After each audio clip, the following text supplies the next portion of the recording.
Yandere Simulator takes place over a period of 10 weeks.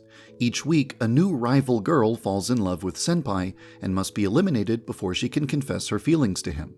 In order for the game to remain interesting to the player over a long period of time, I think it'll be absolutely necessary to make each rival's week feel unique and different from all the others.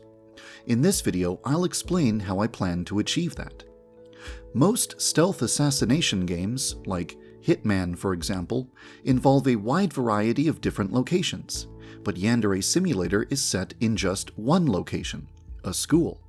Would I still enjoy playing the Hitman games if they only featured one environment? Maybe not. That sounds like it would get boring and repetitive. So how can Yandere Simulator remain interesting while taking place entirely in one location? Well, I might be able to learn something from another stealth game that has already tackled this exact issue. The game is called Lucius.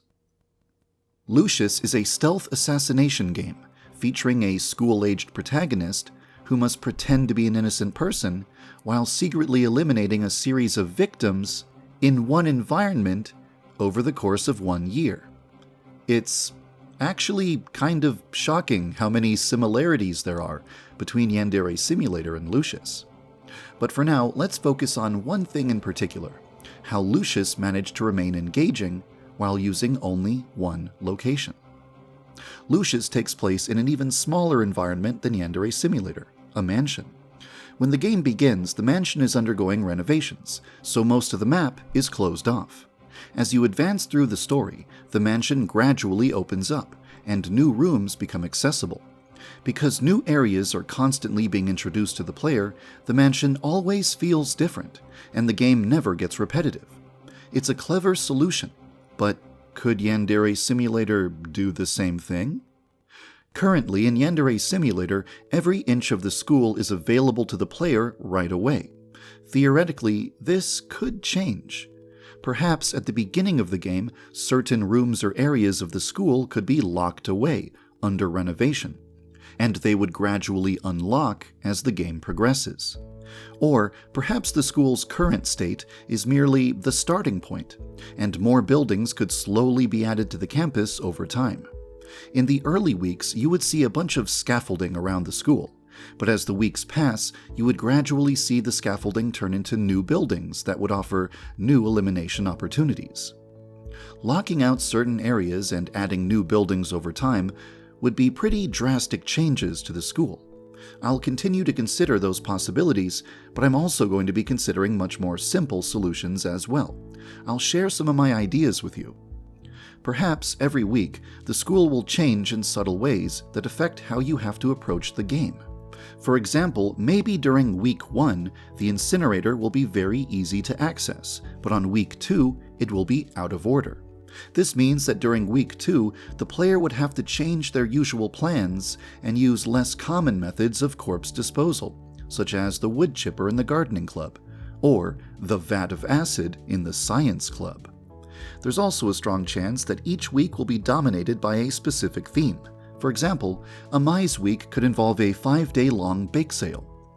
Asu's week might be a 5-day sports festival. Megami's week is when the student council elections will take place. Perhaps these events would involve many new props and decorations around the school, completely changing the look and feel of the game from week to week. And of course, some of those props could facilitate exciting new elimination methods. In addition to what I've suggested so far, there is one other thing that I think would have a massive impact on the way that the player has to approach the game from week to week. It's something subtle, yet it would influence every aspect of the way you approach your rivals. I'm talking about the students' daily routines. During the first week of the game, many students spend most of their time inside their club rooms, so they're not much of a threat. Perhaps in subsequent weeks, those students would spend a lot of time in places that will make it difficult for the player to get away with crimes. For example, if there are a lot of students hanging around the entrances and exits of the school building, the player will have to find clever ways to transport suspicious things in and out of school. This is one way that simply repositioning students around the school would completely change the way you approach the game, which would go a long way towards making each week feel distinct and different. Eliminating rivals is the core of Yandere Simulator, so the most important factor in preventing the game from getting repetitive will be making each rival feel like a completely unique experience. I'll explain some of the ways that I plan to accomplish that. The first thing to mention is that every rival should have a set of circumstances that prevents the player from just running up and killing them without consequence. The first rival, Osana, is friends with a martial artist named Raibaru. Raibaru cannot be killed by a direct attack, and she will immediately subdue you if you attack Osana in front of her.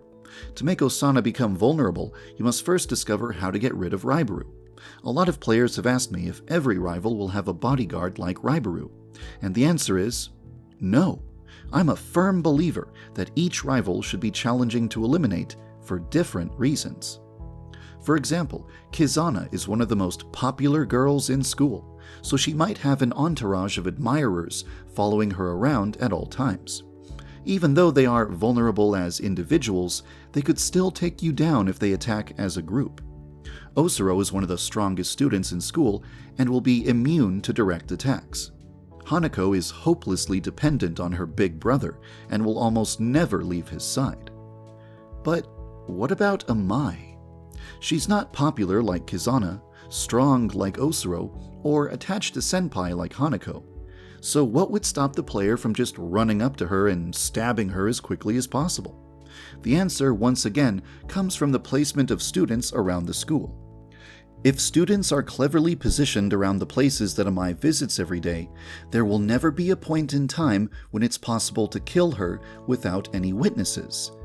Unless the player makes clever use of the game's mechanics to create an opportunity. If a student sees an object on the ground, they will pick it up and return it to its proper location. If you befriend a student, you can tell them to leave the area. If a student hears a noisy radio, they will stop what they're doing to go turn it off. These are all viable ways to make potential witnesses leave an area. But no matter which method you choose to use, eliminating Amai without any witnesses should be a completely different experience from eliminating Osana. You might be thinking, why not just kill as many students as possible to reduce the number of potential witnesses? There are two answers to that question. First, killing too many students will cause the school to shut down. And second, each student is more than just a potential witness. Each one of them is also a potential tool. If you befriend a student, you can make them distract other students, and in some cases, a student will be tied to an event that can help you eliminate a future rival. If you just go around killing everyone, you'll be robbing yourself of potential benefits in the future.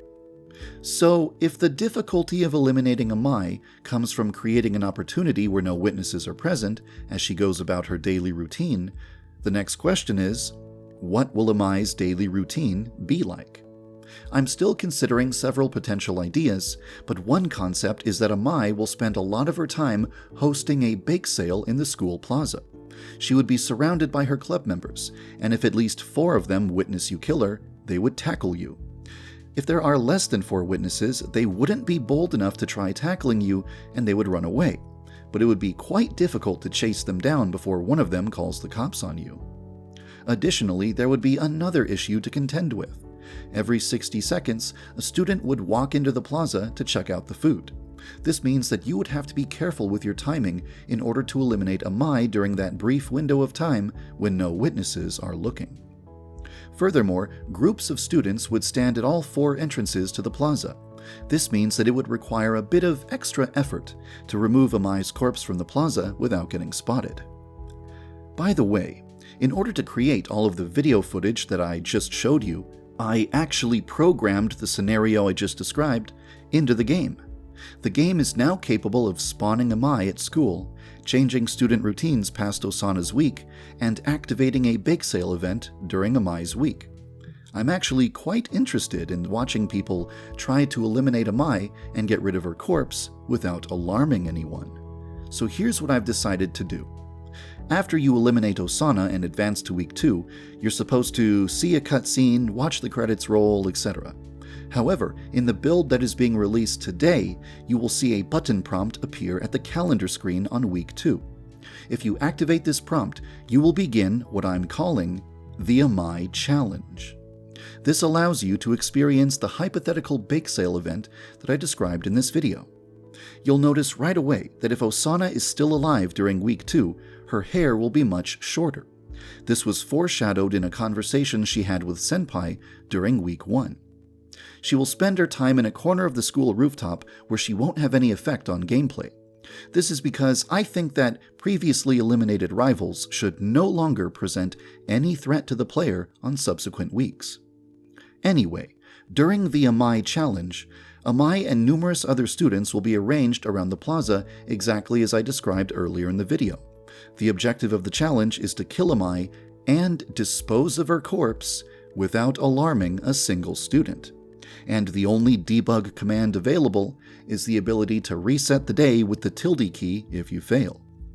This challenge is meant to encourage people to actually put forth a genuine effort to never alarm any students, and to actually dispose of corpses.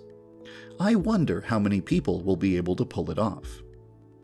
You might be wondering if this means that Amai is finished, and the answer is definitely not. In my next video, I'll describe the criteria for what constitutes a completed rival, when you can expect to see more rivals appearing in the game, and I'll also talk about the upcoming crowdfunding campaign. That video is coming tomorrow. Thank you for following the development of Yandere Simulator.